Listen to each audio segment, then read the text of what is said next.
হাপেখাতিৰ উজনিকুৰি মজলীয়া বিদ্যালয়ৰ দুদিনীয়া বৰ্ণাঢ্য কাৰ্যসূচীৰে সোণালী জয়ন্তী উদযাপন 1974 চনত অঞ্চলটোৰ কেইজনমান শিক্ষানুৰাগী বিদ্যান ব্যক্তি শুভাকাংক্ষী ৰাইজৰ সহযোগত প্ৰতিষ্ঠা লাভ কৰিছিল হাপেখাতিৰ অসম অৰুণাচল সীমান্তৱৰ্তী উজনিকুৰি মজলীয়া বিদ্যালয় নামেৰে এক জ্ঞান মন্দিৰে বিদ্যালয়খনে আহি সোণালী জয়ন্তীত ভৰি দিলেহি আৰু বিদ্যালয়খনৰ ঐতিহ্য স্মৃতি ৰোমন্থন সজীৱ কৰি ৰখাৰ মানসেৰে 28 আৰু 29 জানুৱাৰীত বৰ্ণাঢ্য কাৰ্যসূচীৰে সোণালী জয়ন্তী উদযাপন কৰা হয়।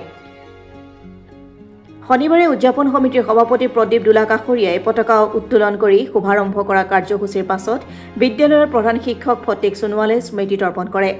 ইয়াৰ অন্তত গুৰু শিষ্য মণিকাঞ্চন পুৰণি ছাত্ৰ ছাত্ৰীৰ অন্তৰংগ আলাপ অনুষ্ঠিত হয়। আনহাতে আজি পুৱা সামূহিক সাফাই বৃক্ষৰোপণ কাৰ্যসূচীৰে শুভাৰম্ভ হয়। ইয়াৰ পাছতে বৰ্ণাঢ্য সাংস্কৃতিক শোভাযাত্ৰা উদ্বোধন কৰে সমাজকৰ্মী জ্যোতিপ্ৰসাদ গগৈ।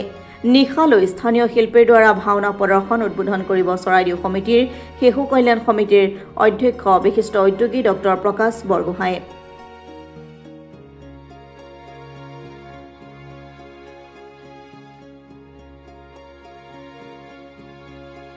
নমস্কাৰ, মই সোণালী জয়ন্তী সভাপতি দায়িত্ব লৈ যোৱা কালিৰ পৰা আমাৰ এই উজনিকুৰি মজলীয়া বিদ্যালয়ৰ সোণালী জয়ন্তী উদযাপন কৰি আছোঁ আৰু যোৱাকালি আমি পতাকা উত্তোলনৰ যোগেদিয়ে প্ৰথম কাৰ্যসূচী আমি আৰম্ভ কৰোঁ। তাৰপিছত স্মৃতি তৰ্পণৰ পিছত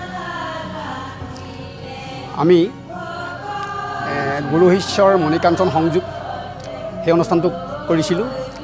তাৰপিছত গুৰু শিষ্য মণিকাঞ্চনৰ পিছত অৱসৰপ্ৰাপ্ত শিক্ষক শিক্ষয়িত্ৰী তথা কৰ্মৰত শিক্ষক শিক্ষয়িত্ৰী সম্বৰ্ধনাৰ এটা অনুষ্ঠান কৰিছিলোঁ আৰু ইয়াত মুখ্য স্থান দিছিল আমি প্ৰতিষ্ঠাপক যিকেইজন শিক্ষক শিক্ষয়িত্ৰী আছিল তেখেতসকলক আমি প্ৰাধান্য দিছিলোঁ। তাৰপিছতে আমি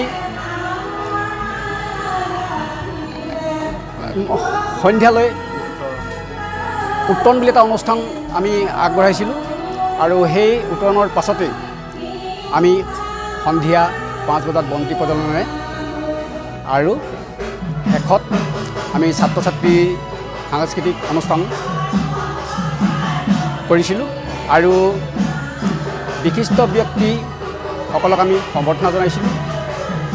তাৰ পাছত আমি নিশা 9 বজাৰ পৰা আমাৰ আমন্ত্ৰিত শিল্পীবৃন্দৰ যোগেদি আমি সাংস্কৃতিক অনুষ্ঠান আগবঢ়াইছিলোঁ আৰু সেয়া আছিল যোৱাকালিৰ আমাৰ কাৰ্যসূচী। আৰু আজিৰ কাৰ্যসূচী হ'ল আমি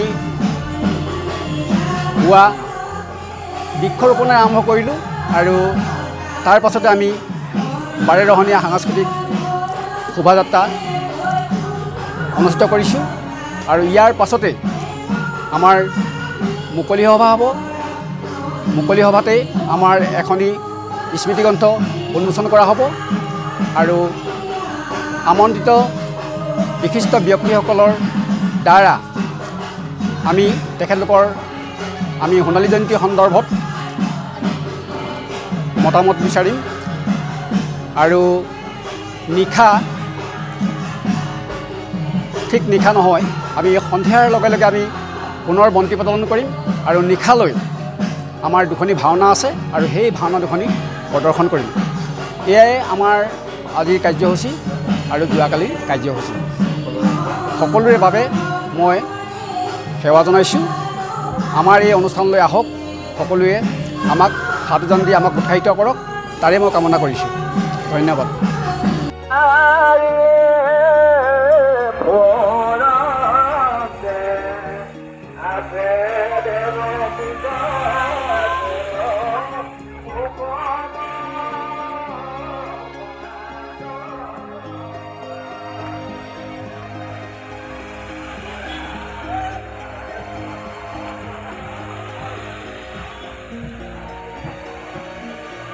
হাপেখাতিৰ পৰা ৰাজীৱ কলিতাৰ ৰিপৰ্ট, অসম টুডে।